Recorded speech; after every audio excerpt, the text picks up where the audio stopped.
Today, the earth stood still. In London and Paris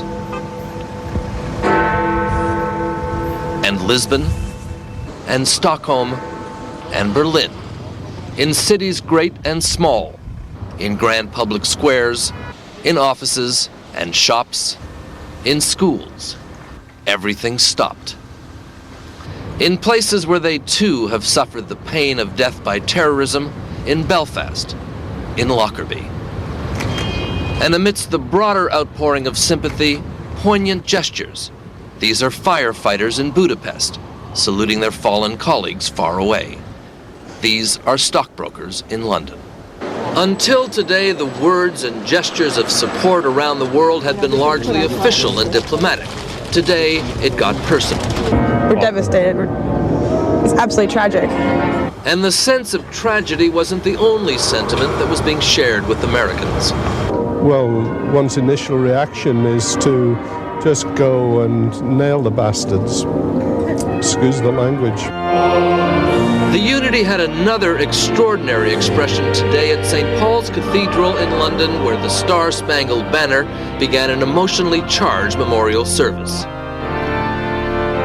The Queen attended, and the great and the good of official London. But so did thousands of others, many Americans, many not. And thousands more outside jammed the streets around the cathedral.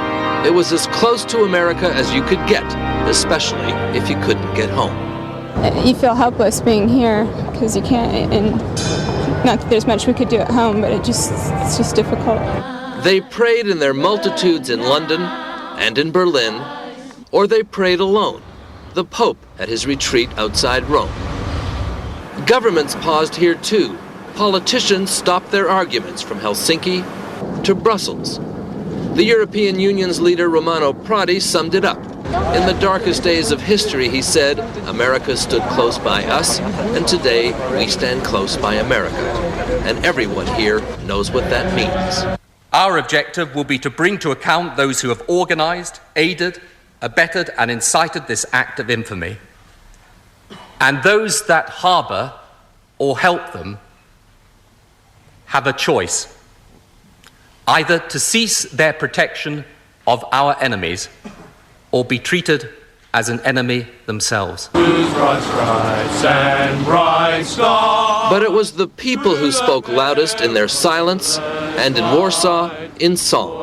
The liberties now threatened by terrorism are nowhere more appreciated than in Eastern Europe. The final word of the day, though, may have been uttered by a woman in Paris. Today, she said, we are all Americans. Mark Phillips, CBS News, London.